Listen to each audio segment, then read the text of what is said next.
Black waitress mentions her mother's name. Billionaire drops his fork and starts crying. The bell above Rosie's diner chimed for what felt like the 100th time that Tuesday afternoon. Maya Thompson barely looked up from wiping down table 6 as another customer shuffled in, his expensive leather shoes clicking against the worn linoleum floor. She'd been working double shifts for 3 weeks straight, saving every penny she could for her evening college classes. At 24, she was tired of being just another face in the crowd of this forgotten town. "Sit anywhere you'd like," she called out, her voice carrying the practiced cheerfulness that came with years of serving coffee to truckers, traveling salesmen, and the occasional lost tourist who'd taken a wrong turn off the interstate. The man who'd entered looked different from her usual customers. His gray hair was perfectly styled, his navy suit probably cost more than Maya made in 6 months, and there was something familiar about him, though she couldn't quite place it. He moved with the careful steps of someone who wasn't used to places like this, his eyes scanning the faded photographs on the walls and the mismatched chairs with curiosity rather than judgment. He chose the corner booth, the one Maya secretly called the Lonely Hearts table, because it's where people sat when they wanted to disappear from the world. She grabbed a menu and walked over, her sneakers squeaking slightly on the floor. "Welcome to Rosie's. Coffee to start?" she asked, pulling out her order pad. The man looked up, and Maya was struck by his eyes, deep brown, with a sadness that seemed to go back decades. "Coffee would be perfect, thank you," he said, his voice soft but commanding. "And perhaps you could recommend something? I'm not familiar with places like this." Maya smiled genuinely for the first time that day. "Well, if you want the truth, the meatloaf is terrible, the soup's been sitting since this morning, but Rosie makes the best apple pie this side of anywhere. And her grilled cheese? It'll change your life." Something flickered across the man's face, surprise, maybe even delight. "Grilled cheese it is, then. And a slice of that life-changing pie." As Maya poured his coffee, she noticed his hands. They were soft, clearly unused to manual labor, but they trembled slightly as he lifted the cup. There were calluses on his fingertips though. Guitar player, maybe? Pianist? "You're not from around here," she observed, topping off his cup. "No, I'm just passing through. Sometimes I need to get away from everything, you know? Find somewhere quiet." He gestured around the nearly empty diner. "This seems perfect." Maya laughed. "Quiet's about all we've got here. That and really good pie." She paused, studying his face again. "You sure you haven't been here before? You look familiar." The man's grip tightened on his coffee cup. "I don't think so. Though this town has a way of staying with you, doesn't it?" Before Maya could respond, Rosie called from behind the counter. "Maya, honey, your grilled cheese is up." She fetched his order, and as she set the plate down, the man was staring out the window at the small park across the street. His expression had grown distant, almost pained. "Penny for your thoughts?" Maya asked, then immediately regretted the familiarity. Rich customers didn't usually appreciate chatty waitresses. But he smiled. "Just remembering something. Someone, actually. A long time ago." He picked up his sandwich, then set it down again. "Do you mind me asking, have you lived here your whole life?" "Born and raised," Maya said proudly. "My mama always said this town gets in your blood. She used to work right here, actually, back in the 70s and 80s.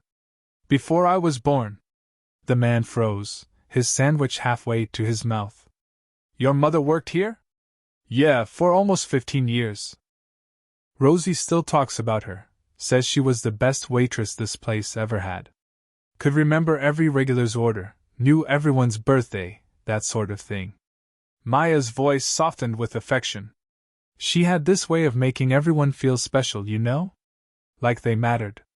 "What?" The man's voice cracked slightly, and he cleared his throat. "What was her name?" Maya tilted her head, wondering why this stranger cared, but something in his eyes made her answer. "Lily." Lily Johnson was her maiden name, but everyone just called her Lily Bell. She had this laugh that could fill up the whole diner. The fork clattered against the plate as it fell from the man's hand. His face had gone completely white, and his eyes filled with tears that he didn't seem to notice were falling. "Sir? Are you okay?"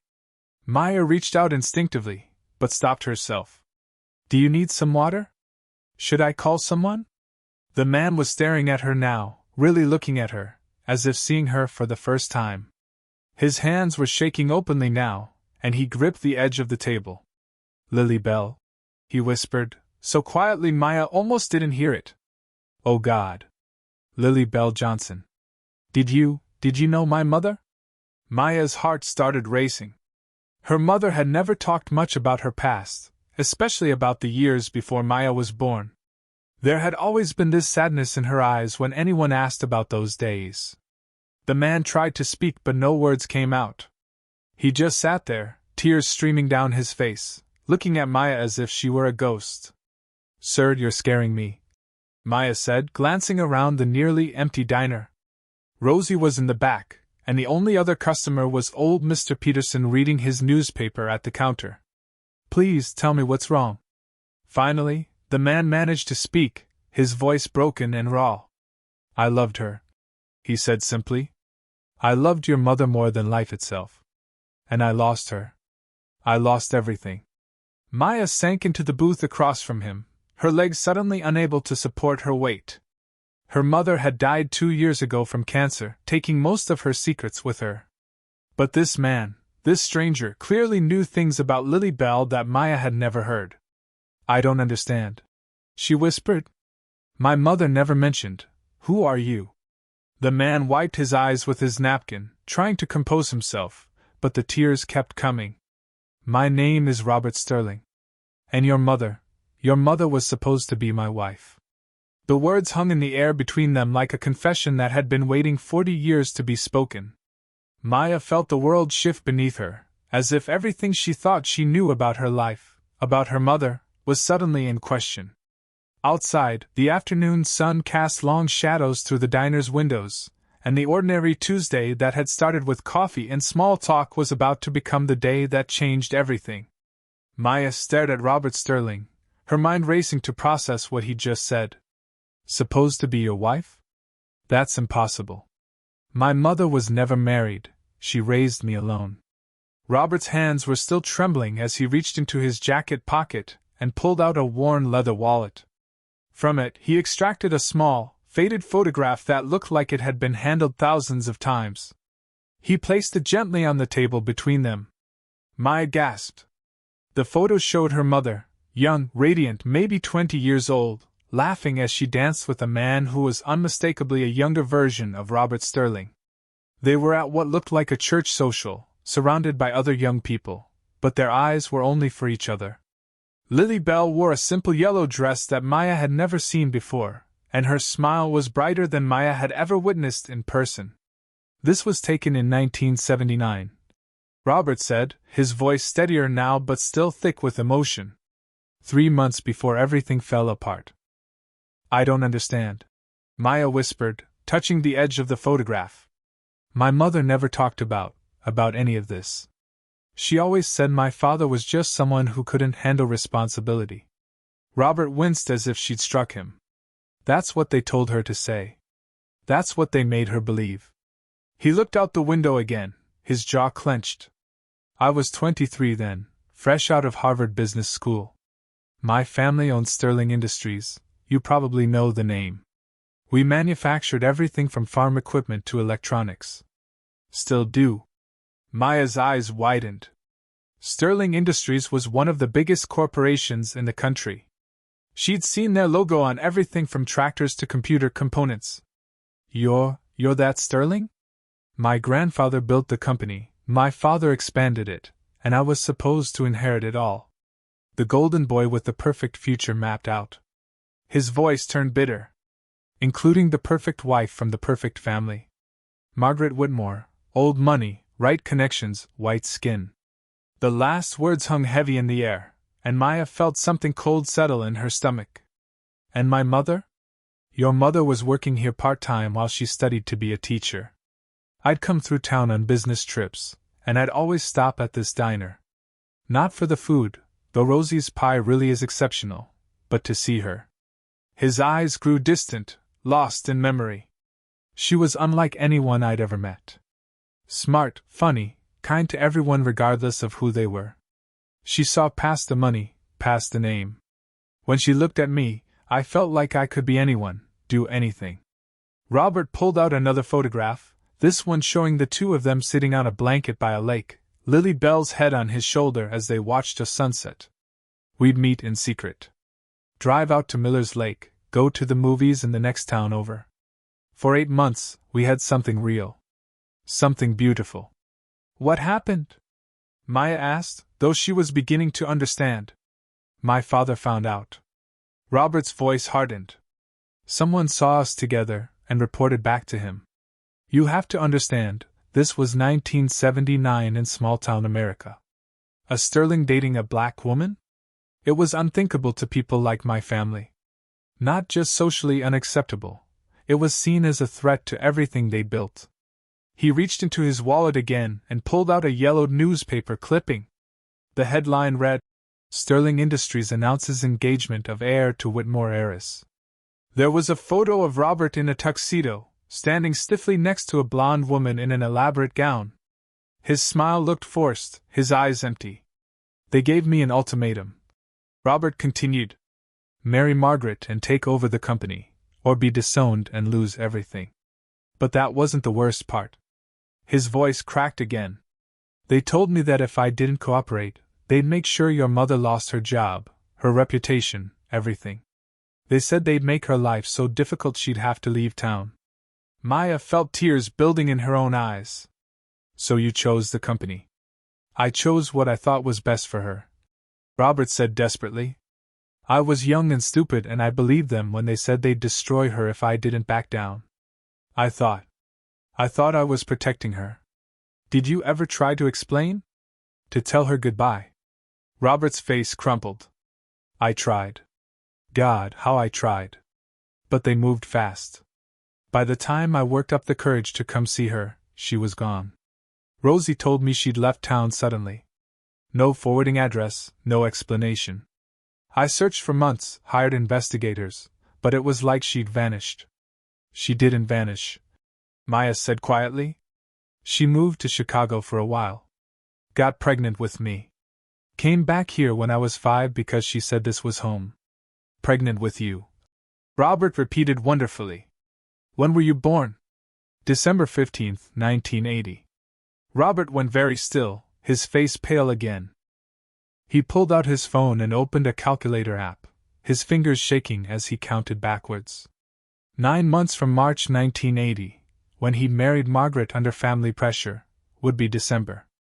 Oh God, he whispered. Oh God, Maya? What have I done? The silence stretched between them like a chasm as Robert stared at the calculator on his phone, the numbers blurring through his tears. Maya felt her world tilting on its axis, but she needed to know the truth, all of it. Tell me everything, she said firmly, though her voice shook. From the beginning. Don't leave anything out. Robert closed his eyes, and when he opened them, it was as if he was looking back through 45 years of regret. I met your mother in February of 1979. I was driving back from a business meeting in Springfield, and my car broke down just outside town. I walked to the nearest place I could find, this diner. His voice grew softer as the memory took hold. She was working the evening shift, must have been around 8 o'clock. The place was nearly empty, just like today.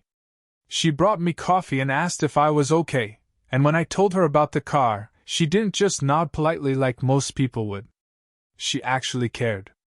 Called her friend who worked at the garage, made sure I had a place to stay for the night. Maya could picture it, her mother's natural kindness, the way she always went out of her way to help strangers. The next morning, when I came back for breakfast before my car was ready, she was here again. Different shift, but she'd switched with someone because she wanted to make sure I was taken care of. Robert's smile was bittersweet. That's when I knew she was special. Not because of what she did, but how she did it, like taking care of people was just part of who she was. So you kept coming back. Every excuse I could find. Business meetings that didn't exist, longer routes home, friends I suddenly needed to visit in nearby towns. He laughed, but it was hollow. Your mother saw right through it after the third week. Called me out on it, actually. Said if I wanted to see her, I should just ask instead of making up stories about imaginary meetings. Maya felt a pang. That sounded exactly like her mother. Direct, honest, never one to play games. We started meeting outside the diner. She'd get off work, and we'd drive out to Miller's Lake or go to the old drive-in theater 2 towns over. We talked for hours about everything. Her dreams of becoming a teacher, my fears about taking over the company, books we'd read, places we wanted to travel. Robert's eyes grew distant. She wanted to see Paris. Said she'd been saving money from her tips, dollar by dollar, for a trip to France. Did you love her? Maya asked quietly. I was completely, desperately in love with her, Robert said without hesitation. And she loved me too. We talked about getting married, about the future we'd build together. I was going to take her to Paris for our honeymoon. I had it all planned out. His expression darkened. But I was naive. I thought love would be enough. I thought if I proved to my family how wonderful she was, they'd come around. So in December of 1979, I brought her to our annual Christmas party. Maya's stomach dropped. What happened? It was a disaster. My father took one look at us together, and had me escorted to his study. My mother wouldn't even acknowledge Lily's presence, just pretended she didn't exist. The other guests, some stared, others whispered. A few actually left early. Robert's hands clenched into fists. But Lily held her head high the entire time. She was gracious, polite, dignified. She made everyone else look small by comparison. And your family? They told me I had exactly 1 week to end it. Said if I didn't, they'd not only disown me but they'd make sure she was blacklisted from every job in the county. They had that kind of power back then, still do, honestly. His voice turned bitter. They showed me newspaper clippings of other interracial couples who'd been run out of towns, businesses that had been mysteriously shut down. They made it clear they weren't bluffing. So you gave up, Maya said, anger creeping into her voice. I tried to find another way. I really did. I went to lawyers, looking for options. I considered taking her and running away, starting over somewhere else.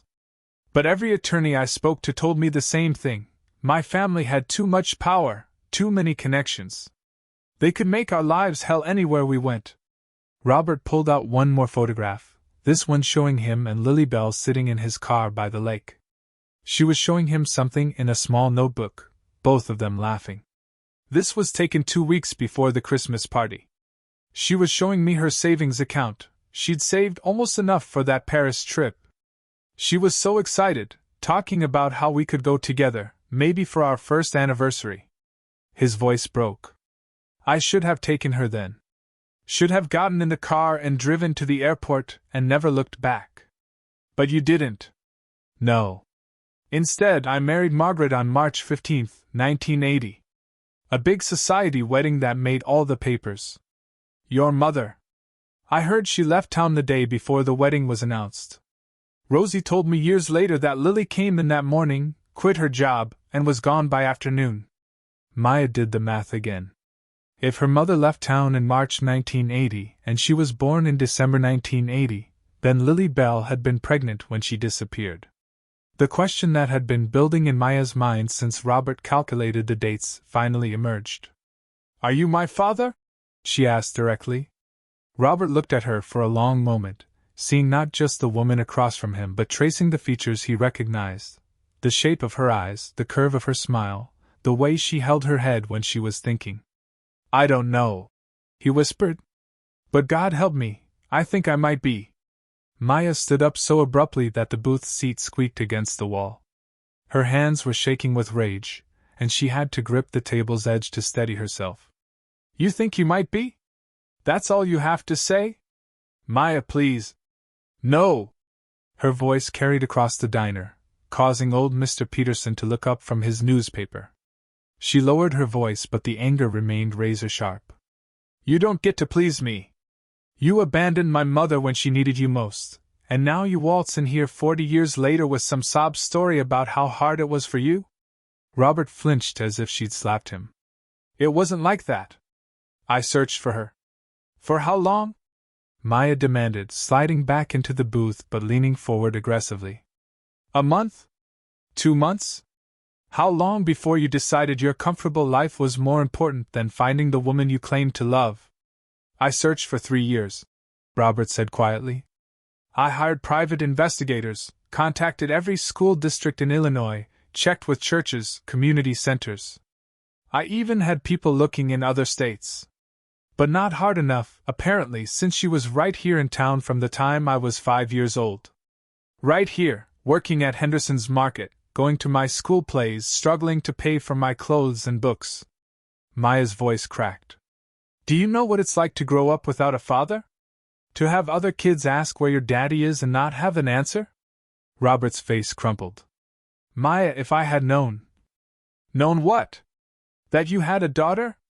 That the woman you supposedly loved was raising your child alone, working 2 jobs just to keep us afloat? She laughed bitterly. Or maybe you did know. Maybe that's why you stayed away. That's not true. Robert's voice was stronger now, defensive. I never stopped looking for her. Even after I married Margaret, I kept searching. I set aside money, hoping that someday. Money? Maya's eyes blazed. You think this is about money? You sit here in your expensive suit, talking about setting aside money like that fixes anything? No, that's not what I meant. Then what did you mean? Because from where I'm sitting, it sounds like a rich man's guilty conscience trying to buy his way out of 40 years of abandonment. Robert reached for his wallet again, but Maya held up her hand. Don't you dare. Don't you dare try to show me another photograph or document that's supposed to make this okay. It's not a photograph, Robert said softly. He pulled out a folded legal document, yellowed with age. It's a will. My will, written in 1983. Despite herself, Maya's curiosity was piqued. What does that have to do with anything? Read the second page, Robert said, sliding the document across the table. Maya unfolded it reluctantly, her eyes scanning the legal language until she found what he was referring to. Her breath caught in her throat. Under additional beneficiaries was a line that read, To Lily Bell Johnson, wherever she may be found, the sum of $50 million, as recompense for a love I should never have abandoned. 50 million? Maya whispered. I updated it every year, Robert said. When I couldn't find her, I modified it to read to her heirs instead. That amount is now $200 million, accounting for investments and growth over the past 40 years. Maya stared at the document, her anger warring with disbelief. This is supposed to mean something to me? Some legal paper that my mother never knew about. It means I never forgot her. It means I never stopped loving her or regretting what I'd done. But she died thinking you didn't care. Maya's voice broke completely now. She died believing that she meant nothing to you, that you threw her away for a richer, whiter woman. Do you understand what that did to her? What it did to me? Robert was crying again, but Maya felt no sympathy. She used to look at couples on TV, in movies, and I'd see this sadness in her eyes. Like she'd given up on love entirely. She never dated, never even looked at another man. For 24 years, she lived like a widow mourning someone who was still alive. Maya, please understand. Understand what? That you were a coward? That when things got difficult, you chose the easy path? Maya's voice grew cold. You want to know what I understand? I understand that my mother worked herself to death trying to give me a better life. I understand that she died in a county hospital because we couldn't afford better care. I understand that while she was scraping together pennies for my school supplies, you were living in mansions and flying in private jets. If I had known where she was, you would have what? Shown up with a check? Tried to buy your way back into her life. Maya shook her head. My mother had more dignity in her little finger than you have in your entire body. Robert was quiet for a long moment, absorbing the full weight of her words. When he finally spoke, his voice was barely audible. You're right. About everything. I was a coward. I chose the easy path. I failed her, and I failed you. And now you think money can fix it? No, Robert said, looking directly into her eyes. Money can't fix anything. It can't bring her back, can't give you the father you deserved, can't undo 40 years of pain. But it's all I have left to give. Maya studied his face, seeing the genuine remorse there, but also something else. What aren't you telling me? Robert hesitated, then reached into his jacket again. This time he pulled out a medical report. I'm dying, Maya. Pancreatic cancer? I have maybe 6 months left. The revelation hit Maya like a physical blow. She sat back in the booth, her anger suddenly complicated by a dozen other emotions she couldn't name. That's why you're here, isn't it? She said slowly. This isn't about love or regret or making things right.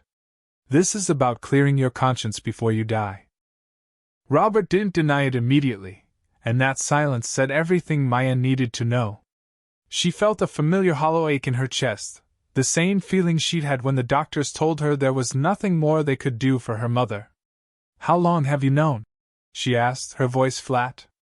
6 weeks. I was in New York for what I thought was a routine checkup. Robert folded the medical report carefully, as if handling it gently might change the diagnosis. The doctor said I'd probably have 4 to 6 months, maybe less. That's when I decided I couldn't put this off any longer. Maya stared at him across the table, this stranger who might be her father, who was definitely her mother's lost love, and who was now dying. The anger was still there, but it was complicated now by something that felt dangerously close to pity. So you hired another investigator? She said. I didn't need to. I've been having this place watched for years. At Maya's shocked expression, Robert held up his hand. Not watched like that. I mean, I had someone check in periodically, see if she ever came back. About 2 years ago, my man reported that there was a young woman working here who looked remarkably like Lily. He sent me photos from across the street. Robert pulled out his phone and showed Maya a picture of herself taking an order at table 3. The image was distant but clear enough to see her features, her posture, the way she moved with Lily Bell's same graceful efficiency. That's when I knew, Robert said softly. You have her eyes, her smile. The way you tilt your head when you're thinking, that's exactly what your mother used to do. And you waited 2 years to come here? Maya's voice was sharp again. I was terrified, Robert admitted. What if you hated me? What if I made everything worse? What if... He took a shaky breath. What if you weren't mine? Maya looked at the photograph on his phone, then at her reflection in the diner's window. For the first time in her life, she tried to see herself through the lens of parentage, looking for features that weren't her mother's. The shape of her nose, perhaps. The set of her jaw. Her height. She was taller than her mother had been. There's a way to know for sure, she said quietly. A paternity test. Robert nodded. I brought everything we need. There's a lab in Springfield that can have results in 24 hours. You came prepared. I've been preparing for this conversation for 40 years. Maya was quiet for a long moment, processing everything. Then she laughed, but it was hollow and bitter. Do you know what the worst part is? My mother kept a shoebox under her bed filled with memories. I went through it after she died, old ticket stubs from movies, pressed flowers, a few pieces of jewelry. And photographs. Photographs of us? No. That's what made it so heartbreaking. Photographs of places she wanted to visit. Paris, London, Rome. All those pictures cut out from magazines and travel brochures, like she was still that young woman saving tip money for a dream trip. Maya's eyes filled with tears. She never went anywhere, Robert. Never saw anything beyond this town. She lived her whole life in a 30-mile radius because she was too proud to ask for help and too poor to get it on her own. Robert's face was devastated. I could have given her the world.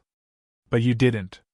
And now she's gone, and all your money, all your regret, can't bring her back for even one conversation. She'll never know that you looked for her. She'll never know that you loved her enough to put her in your will. She died thinking she'd been forgotten, Maya. And me? Maya continued, her voice gaining strength. I'll never know what it would have been like to have a father at my graduation, at my mother's funeral, when I was scared or hurt or proud of something I'd accomplished. Those moments are gone forever. No amount of money can buy them back. Robert reached across the table and, surprisingly, Maya didn't pull away when he took her hand. His fingers were soft and warm, and for a moment she could imagine what it might have been like to hold this hand as a child. I know it doesn't fix anything, he said, but I want you to have the inheritance. Not as payment for what you've lost, but as what your mother should have had all along. It's hers, really. I was just holding it. Maya looked down at their joined hands. $200 million. More than that, actually. There are properties, investments. You'd never have to worry about money again. You could go to Paris, see all those places your mother dreamed about. You could quit this job, finish school, do whatever you want with your life. And what do you want in return? Nothing, Robert said, and Maya could hear the truth in his voice. Maybe just the chance to know you a little bit before I go. To tell you stories about your mother that no one else knows. To hear about the woman she became, the daughter she raised. Maya pulled her hand away and wiped her eyes. I need proof. Not just the will, not just your word. I need to see the original documents, the real evidence that this isn't some elaborate con. Robert nodded and pulled out a manila envelope that looked official and important. These are the original documents from my attorney. The will, the investment records, property deeds. Everything. And here's his card. You can call him directly to verify everything. Maya took the envelope with trembling hands. Inside were documents that represented more money than she could truly comprehend, but also the legal proof of her mother's place in Robert Sterling's heart. At the bottom of the will, in Robert's younger handwriting, was a note. For Lily Bell, the only woman I ever truly loved. I pray someday I can make this right. She never knew. Maya whispered, staring at the note. No, Robert said sadly. She never knew. 3 weeks later, Maya stood in the law offices of Sterling, Whitmore and Associates in downtown Chicago, holding a certified check that represented more money than most people saw in 10 lifetimes. The paternity test had confirmed what they both suspected. Robert Sterling was her father. But it was the other document in her hand that meant more to her than any amount of money. It was a letter Robert had written to her mother in 1983, never sent, found among his private papers. In it he poured out his heart, his regret, his desperate love, and his promise that he would never stop looking for her. Maya had read it so many times the paper was beginning to wear soft at the creases. The transfer is complete, Robert's attorney, Mr. Harrison, announced. Ms. Thompson, you are now the primary beneficiary of the Sterling Trust, as well as the owner of several properties including the lake house where they spent time together. Maya nodded, still struggling to process the magnitude of what had happened. In 3 weeks, she'd gone from a diner waitress scraping by to one of the wealthiest women in the country.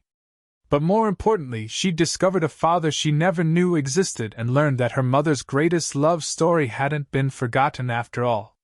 There's one more thing, Robert said, his voice weaker than it had been at the diner.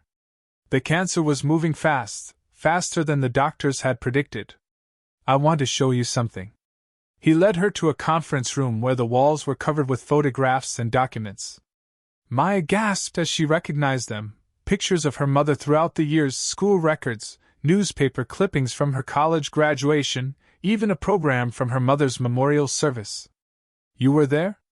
Maya asked, staring at the memorial program. In the back. I couldn't let her go without saying goodbye. Even if she never knew I was there. Robert's eyes were bright with unshed tears. I'm so proud of the woman she became, Maya. And I'm proud of the daughter she raised. Maya walked along the wall, seeing her life and her mother's life documented through the eyes of a man who had loved from a distance for 40 years. There were photos of her high school graduation that she didn't remember anyone taking, newspaper clippings of her academic achievements, even pictures of her working at the diner. All this time, she whispered, I couldn't be part of your lives, but I couldn't let go either. I know it doesn't make up for not being there, but I want you to know that every achievement, every milestone, every moment, I was watching. I was proud. I was wishing things could have been different. Maya stopped in front of a photograph she didn't recognize, her mother sitting on a bench outside the diner, looking up at the sky with a wistful expression. When was this taken? Last year, about 3 months before she got sick. My investigators said she came outside on her lunch breaks sometimes and would just sit there, looking up at the clouds. Like she was dreaming about somewhere else. Maya touched the glass over the photograph. She was thinking about Paris. She always looked like that when she was thinking about Paris. Then that's where you should go first, Robert said gently. Take her with you, in whatever way feels right. Show her all the places she dreamed about seeing. I don't know if I can do this, Maya admitted. This money, this responsibility. It feels too big. Your mother raised an extraordinary woman, Robert said. You have her strength, her kindness, her ability to see what really matters. Trust yourself. Over the following weeks, as Robert grew sicker, Maya found herself spending more time with him. Not as a daughter trying to make up for lost time, but as someone getting to know a complex, flawed man who had loved deeply and lost everything because of his own fear. She learned that he'd never been happy in his marriage to Margaret, that they'd divorced quietly 15 years ago. She learned that he'd donated millions to scholarships for underprivileged students, always wondering if one of them might be her. She learned that he'd kept every letter he'd written to her mother but never sent, 40 years' worth of words that had nowhere to go. When Robert passed in his sleep on a quiet Tuesday morning in November, Maya was holding his hand. His last words to her were, "Tell her I never stopped loving her." 6 months later, Maya stood at the top of the Eiffel Tower, holding a small box containing some of her mother's ashes. The view stretched out below her in all directions, the city of light her mother had dreamed of seeing for so many years. "We made it, Mama," she whispered, opening the box and letting some of the ashes drift on the wind. "We finally made it to Paris." She'd used part of her inheritance to establish the Lily Bell Johnson Foundation, providing scholarships for single mothers trying to get an education. She'd kept the lake house where her parents had been happy, turning it into a retreat for families in need. And she'd kept working at Rosie's, not because she had to anymore, but because it kept her connected to the mother she'd loved and the father she'd barely had time to know. The money had given her choices her mother never had, but more importantly, the truth had given her peace. Her mother's love story hadn't been forgotten. It had been cherished, honored, and remembered every single day by a man who had never stopped believing in what they'd shared. As Maya watched the sun set over Paris, she smiled through her tears. Love, she realized, doesn't always get the ending it deserves in life. But sometimes, if you're lucky, it gets the ending it deserves in memory. And sometimes, that's enough to build a new beginning.